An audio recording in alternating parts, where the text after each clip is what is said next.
So ಅವಾಗಿನ ರಾಜಕೀಯಕ್ಕೂ ಈಗಿನ ರಾಜಕೀಯಕ್ಕೂ ಏನ್ ಅನ್ಸುತ್ತೆ? ಓಕೆ, ಈಗ ದುಡ್ಡಿದ್ರೆ ರಾಜಕಾರಣ. ಈಗ ನೀವು ಯಾವುದೇ ಪಕ್ಷದಲ್ಲಿ ಹೋಗಿ ಟಿಕೆಟ್ ಕೇಳಕ್ಕೆ ಫಸ್ಟ್ ಕೇಳೋದು ಎರಡೇ ಕ್ವಶನ್, ನೀ ಹತ್ರ ದುಡ್ಡು ಎಷ್ಟಿದೆ, ನೀನು ಯಾವ ಜಾತಿ. ಹಾಗಾದ್ರೆ ಸಾಮಾಜಿಕ ನ್ಯಾಯ ಸುಮ್ಮನೆನಾ? ಎಲ್ಲ ಬೋಗಸ್ರಿ ಇದು.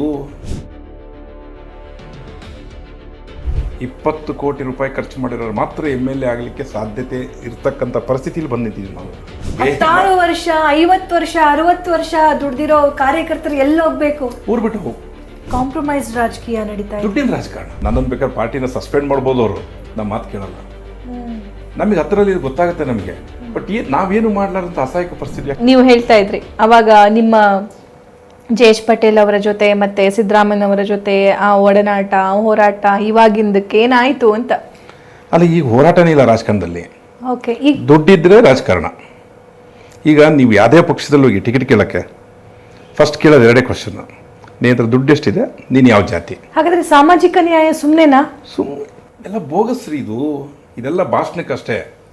ಯಾರೂ ಕೂಡ ಅದನ್ನು ಯಾರಾದರೂ ಬಂದು ನಾನು ಸಾಮಾಜಿಕ ನ್ಯಾಯದ ಪರವಾಗಿ ಹೋರಾಟ ಮಾಡ್ತಾ ಇದ್ದೀನಿ ಅಂತ ಹೇಳೋದು, ಆದರೆ ಹಂಗೆ ನಡ್ಕೊಂಡಿದ್ದಾರೆ ಕೇಳಿ. 99% ಜನ ಆ ಥರ ನಡ್ಕೊಂಡಿಲ್ಲ, ಸುಳ್ಳು ಹೇಳ್ತಾರೆ ಜನಕ್ಕೆ. ನಮಗೆ ಹತ್ತಿರಲ್ಲಿ ಇದು ಗೊತ್ತಾಗುತ್ತೆ ನಮಗೆ, ಬಟ್ ನಾವೇನು ಮಾಡ್ಲಾರಂತ ಅಸಹಾಯಕ ಪರಿಸ್ಥಿತಿ. ಯಾಕಂದ್ರೆ ಮೂಮೆಂಟ್ಸ್ ಇಲ್ಲ, ಜನ ಸಂಘಟನೆ ಆಗ್ತಾ ಇಲ್ಲ, ಹೋರಾಟಗಳು ಸತ್ತೋಗಿದ್ದಾವೆ. ಇವ್ರ ವಿರುದ್ಧ ಯಾರು ಹೋರಾಟ ಮಾಡೋಂಗೇ ಇಲ್ಲ. ನೀವು ಎಲ್ಲ ಕಾನ್ಸ್ಟಿಟ್ಯೂನ್ಸಿಗಳಲ್ಲಿ ಓಡಾಡಿರ್ಬೋದು. 20 ಕೋಟಿ ಮಿನಿಮಮ್ ಖರ್ಚು ಮಾಡ್ಲಾರಂಗೆ ಯಾರು ಗೆದ್ದು ಬಂದಿದ್ದಾರೆ? ಮಿನಿಮಮ್ 20 ಕೋಟಿ ರೂಪಾಯಿ ಖರ್ಚು ಮಾಡಿರೋರು ಮಾತ್ರ MLA ಆಗಲಿಕ್ಕೆ ಸಾಧ್ಯತೆ ಇರ್ತಕ್ಕಂಥ ಪರಿಸ್ಥಿತಿಲಿ ಬಂದಿದ್ದೀವಿ ನಾವು. ಅಂದರೆ ಬೇರೆ ಯಾರು ಬರೋಕ್ಕಾಗಲ್ಲ, ಗೆಲ್ಲಕ್ಕೂ ಆಗಲ್ಲ. ಅದು ಆ ಥರ ಪರಿಸ್ಥಿತಿಗೆ ಬಂದು ನಿಂತಿದ್ದೀವಿ.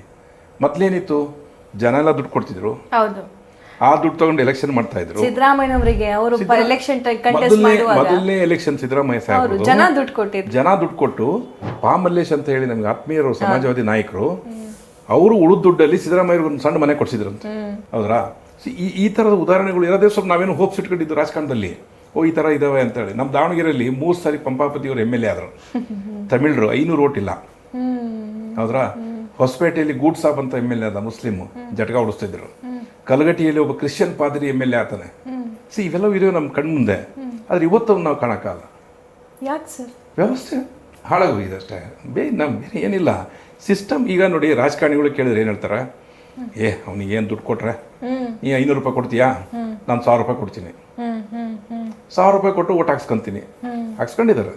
ಯಾರು ದುಡ್ಡು ಕೊಟ್ಟು ನಾನು ಓಟ್ ಹಾಕಿಸ್ಕೊಂಡಿಲ್ಲದಲ್ಲೇ ನಾನು ಗೆದ್ದಿದ್ದೀನಿ ಅಂತ ಹೇಳೋರು ಯಾರಿದ್ರೆ ಒಂದು 5% ಸಿಗ್ಬೋದು. 95% ಜನ ಇವತ್ತು ಅವ್ನು 100 ರೂಪಾಯಿ ಕೊಟ್ಟರೆ 200 ಕೊಡ್ತಾನೆ, 200 ಕೊಟ್ಟರೆ ಮುಂದೆ. ಇದೆಲ್ಲ ಪಕ್ಷದಲ್ಲಿ, ನಾಟ್ ಓನ್ಲಿ ಸಿಂಗಲ್ ಯಾವುದೋ ಒಂದು ಪಾರ್ಟಿ ಅಂತ ನನ್ನ ಹೆಸರಿಡಕ್ಕೆ ರೆಡಿ ಇಲ್ಲ. ಎಲ್ಲರೂ ಈ ಪ್ರಾಕ್ಟೀಸನ್ನು ಫಾಲೋ ಮಾಡ್ತಿದ್ದಾರೆ. ಹಾಗಾಗಿ ಏನಾಗಿದೆ, ಜನಸಾಮಾನ್ಯ ರಾಜಕಾರಣಕ್ಕೆ ಬರೋಕ್ಕಾಗ್ತಾ ಇಲ್ಲ. ಜನಸಾಮಾನ್ಯ ರಾಜಕಾರಣ ಮಾಡೋಕ್ಕೆ ಪ್ರಶ್ನೆ ಬರೋಕ್ಕೆ ಯೋಚನೆ ಮಾಡೋಕ್ಕಾಗಲ್ಲ. ಯಾಕಂದರೆ ಇಡೀ ಜೀವನ 60 ವರ್ಷ ಒಂದು ಸರ್ವಿಸ್ ಮಾಡಿದರೆ, ಅಥವಾ ಒಂದು ಕೂಲಿ ಮಾಡಿದರೆ, ಅಥವಾ ಎಲ್ಲೋ ಪ್ರೈವೇಟ್ ಕಂಪ್ನಿಲಿ ಕೆಲಸ ಮಾಡಿದರೆ 2 ಹೊತ್ತು ಊಟಕ್ಕಾಗಲ್ಲ. ಅದಕ್ಕೆ ಕುಟುಂಬ ರಾಜಕಾರಣ ಅನ್ನುವಂಥದ್ದು ಇಷ್ಟು ವ್ಯಾಪಕವಾಗಿ ಹರಡ್ತಾ ಇದೆ. ದುಡ್ಡಿರೋರು ಕುಟುಂಬ ರಾಜಕಾರಣ, ದುಡ್ಡಿರ್ತಕ್ಕಂಥ ಕುಟುಂಬದವರು ಎಲ್ಲರೂ ಅಲ್ಲ. ನಾನು ಒಂದು ವಿಡಿಯೋದಲ್ಲಿ ಹೇಳಿದ್ದೆ, 18 ಕ್ಷೇತ್ರದಲ್ಲಿ ಕಾಂಗ್ರೆಸ್ ಪಾರ್ಟಿಯವರು ಪಾರ್ಲಿಮೆಂಟಲ್ಲಿ ಅವ್ರ ಫ್ಯಾಮಿಲಿ ಮೆಂಬರ್ಸಿಗೆ ಕೊಟ್ಟರು. ಮೊನ್ನೆ ಬೀದರಿಂದ ಹಿಡಿದು ಚಾಮರಾಜನಗರದವರೆಗೂ. ಅದರಲ್ಲಿ BJP ಇದ್ದಾರೆ, ಕಾಂಗ್ರೆಸ್ನವ್ರು ಜಾಸ್ತಿ ಇದ್ದಾರೆ, JDSನವರಂತೂ ಇದು ಬಿಡಿ ಫ್ಯಾಮಿಲಿ ಪಾರ್ಟಿ. ಅದ್ರ ಬಗ್ಗೆ ನಾವು ಮಾತಾಡೋಂಗಿಲ್ಲ. ಅವ್ರು ಒಪ್ಕೊಂಡ್ಬಿಟ್ಟಿದ್ದಾರೆ, ದಿಸ್ ಮೈ ಫ್ಯಾಮಿಲಿ, ಇದು ನನ್ನ ಪಾರ್ಟಿ, ಬೇಕಾದಂದಿರ್ರಿ, ಬೇಡದನ್ನು ಹೋಗ್ರಿ. ಬಟ್ ಕಾಂಗ್ರೆಸ್ ಪಾರ್ಟಿ ಆ ಥರ ಆಗಬಾರ್ದು.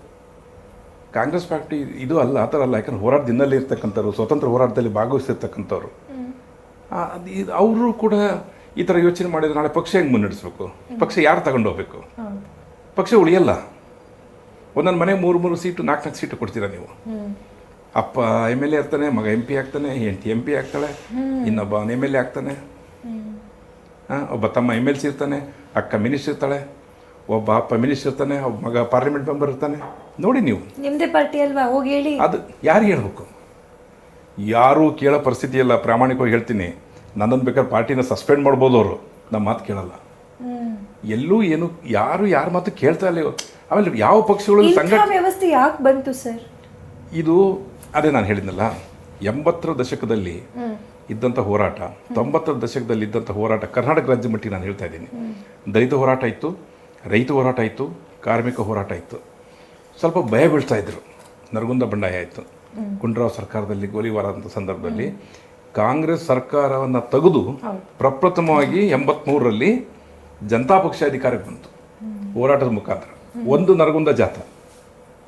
ಹೌದಾ?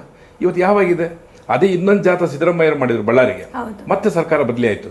ಈಗ ಯಾವ ಹೋರಾಟನೇ ಇಲ್ಲ, ಏನು ಹೋರಾಟ ಇಲ್ಲ. ನೀವು ಹೋರಾಟ ಈಗ ಹೊಸದಾಗಿ ಬಂದಿರೋ ರಾಜಕಾರಣದಲ್ಲಿ ಫಸ್ಟ್ ಕ್ಲಾಸಿಗೆ ವೈಟ್ ಆ್ಯಂಡ್ ವೈಟ್ ಹಾಕೊಂಡ್ಬರ್ತಾರೆ, ದೊಡ್ಡ ದೊಡ್ಡ ಕಾರಲ್ಲಿ ಬರ್ತಾರೆ. ಅಂದರೆ ಕಾಂಪ್ರಮೈಸ್ ರಾಜಕೀಯ ನಡೀತಾ ಇದೆ, ದುಡ್ಡಿನ ರಾಜಕಾರಣ. ನಾನು ಕಾಂಪ್ರಮೈಸ್ ಅಂತ ಹೇಳಿದ್ರೆ okay, some agree with you. ದುಡ್ಡಿನ ಪೊಲಿಟಿಕ್ಸು. ದುಡ್ಡಿದೆಯಾ ಕೇಳದೆ ಅದನ್ನು ಅವರು. ಹಾಗಾದ್ರೆ ಪಕ್ಷಕ್ಕೋಸ್ಕರ 16 ವರ್ಷ 50 ವರ್ಷ 60 ವರ್ಷ ದುಡ್ದಿರೋ ಕಾರ್ಯಕರ್ತರು ಎಲ್ಲಿ ಹೋಗ್ಬೇಕು? ಊರು ಬಿಟ್ಟು ಹೋಗು, ಮನೆ ಕೂತ್ಕೋಬೇಕು, ಏನೋ ಓದ್ಕೊಂತ ಮಾಡ್ಕೊಂತ ಏನೋ ಸೇವೆ ಮಾಡ್ಕೊಂತ ಇರ್ಬೇಕು. ಪಾರ್ಟಿಗಳಲ್ಲಿ ಬಂದು ನಾನು ಇಷ್ಟು ವರ್ಷ, ಆಮೇಲೆ ನಾನು ಇಷ್ಟು ಇಂಟೆಲಿಜೆಂಟು, ನಾನು ಇಷ್ಟು ಸೇವೆ ಮಾಡಿದ್ದೀನಿ ಅಂದರೆ ಸ್ವಲ್ಪ ಸೈಡಿ ಬಾ ಅಂತಾರೆ. This practical and telling. ನಾನು ರಾಜಕಾರಣದ ಸತ್ಯವನ್ನು ನಿಮ್ಗೆ ಹೇಳ್ತಾ ಇದ್ದೀನಿ. ಇನ್ನು ಯಾರು ಒಪ್ತಾರೋ ಬಿಡ್ತಾರೋ ಅಥವಾ ನನ್ನ ಮೇಲೆ ಅವನೇ ಹಿಂಗೆ ಮಾತಾಡಿದ ಅಂತ ಹೇಳ್ಬೋದು, but this a truth I am telling you. ನೀವು ಆಗಲೂ ಒಂದು ಮಾತು ಹೇಳಿದ್ರಿ ಇಂಟ್ರೂ ಸ್ಟಾರ್ಟ್ ಆಗೋಕ್ಕಿಂತ ಮುಂಚೆ, ಏನೇ ಮಾತಾಡಿ ನಿಜ ಮಾತಾಡಿ, ನಾನು ನಿಜ ಬಿಟ್ಟು ಬೇರೆ ಏನೂ ಮಾತಾಡಲ್ಲ ಅಂದೆ. ಹೌದು. ಯಾಕೆ ಇದನ್ನು ಕೇಳಿದೆ ಅಂತಂದರೆ ಸರ್, ನನ್ನ ಇಂಟ್ರೆಸ್ಟು ಪೊಲಿಟಿಕ್ಸು, ಅದು ಸ್ಟೇಟ್ ಆಗಿರ್ಬೋದು, ಸೆಂಟ್ರಲ್ ಆಗಿರ್ಬೋದು. I am not in favour of any party. ನಾನು ರೈಟು ಅಲ್ಲ, ಲೆಫ್ಟು ಅಲ್ಲ, ನಾನು ಸೆಂಟರು. ನಾನು ಇವಾಗಿಂದ ಅಲ್ಲ, ನಾನು ಜರ್ನಲಿಸಮ್ ಶುರು ಮಾಡಿದಾಗಿಂದನೇ ಹಾಗೆ ಕಮೆಂಟ್ಸ್ಗಳು ನೋಡ್ತಾ ಇದ್ದೆ. ಮೇಡಮ್ ಅವರಿಗೆ 2 ತಿಂಗಳಿಂದ ಎಷ್ಟು ಬಂದಿದೆ ದಾವಣಗೆರೆಯಿಂದ ಅಂತ ಅಂತಾರೆ ಸರ್. ನಾನು ಅಂದರೆ ಇದ್ದಿದ್ದನ್ನೇ ಇದ್ದಂಗೆ ತೋರ್ಸೋದೇ ತಪ್ಪ ಜನರಿಗೆ. ನೋಡಿ, ಅದು ಆ್ಯಕ್ಚುಲಿ ಅದೇ ಉಳಿಯೋದು. ಇದ್ದಂಗೆ ತೋರಿಸ್ಬೇಕು, ಇಲ್ಲದೇನು ತೋರಿಸ್ತೀರಾ? ಫೇಕ್ ತೋರ್ಸೋಕ್ಕಾಗತ್ತಾ? ನೀವು ಫೇಕ್ ತೋರಿಸಿದ ತಕ್ಷಣ ಜನಕ್ಕೆ ಗೊತ್ತಾಗುತ್ತೆ ಫೇಕ್. ಸರ್, ನಾನು ದಾವಣಗೆರೆಗೆ ಜನರ ಹತ್ರ ಹೋಗಿ ಮಾತಾಡ್ಸ್ಕೊಂಡ್ ಬಂದಿರೋದು ನಾನೇ ಫಸ್ಟ್, ಐ ಥಿಂಕ್. ಅಲ್ಲ, ದಾವಣಗೆರೆ ನಾನು ಮೊನ್ನೆ ಕೇಳ್ತಾ ಇದ್ದೆ, ನೀವೆಲ್ಲೆಲ್ಲಿ ದಾವಣಗೆರೆ ಓಡಾಡಿ ಬಂದಿರಂತ ನನಗೆ ಮಾಹಿತಿ ಇತ್ತು. ನಿಮ್ಗೆ ಅದು ಇರೋದ್ರಿಂದ ನಾನು ಅದ್ರ ಬಗ್ಗೆ ಏನು ಹೇಳ್ಕೊಳ್ಳಿಲ್ಲ. ನೀವು ಕರೆದ ತಕ್ಷಣ ಇಮಿಡಿಯೇಟಾಗಿ ಆಯ್ತು ಬಿಡಿ ಬರ್ತೀನಿ ಅಂತ ಹೇಳಿ ಆಮೇಲೆ ಮಾಹಿತಿ ಇದೆಯಲ್ಲ. ನಾನು ಹೋದೆ ಸರ್, ನಾನು ಒಬ್ರಿಗೂ ಹೇಳಿಲ್ಲ. ಜನರನ್ನ ಫಸ್ಟ್ ಮಾತಾಡ್ಸಿ ಎಲ್ಲ ಆದ್ಮೇಲೆ ಅಲ್ಲಿ ಆಸ್ಪಿರೆಂಟ್ಸ್ನ ಮಾತಾಡ್ಸಿದೀನಿ. ಯಾರು ಇದುವರೆಗೂ ಇಂಟರ್ವ್ಯೂ ಕೊಟ್ಟಿಲ್ವೋ ಅವ್ರಿಗೂ ಕೂಡ ಟ್ರೈ ಮಾಡಿದ್ದೀನಿ. ಅದ್ರ ಬಗ್ಗೆ ನಮ್ದೇನು ಅಬ್ಜೆಕ್ಷನ್ ಇಲ್ಲ. ನಮ್ಮ ರಾಜಕಾರಣ ಎಲ್ಲಿ ಬಂದು ನಿಂತಿದೆ ಅನ್ನೋದ್ರ ಬಗ್ಗೆ ನೀವು ಕೇಳಿದ್ರಲ್ಲ, ಈ ಪರಿಸ್ಥಿತಿ ಬಂದು ನಿಂತಿದೆ.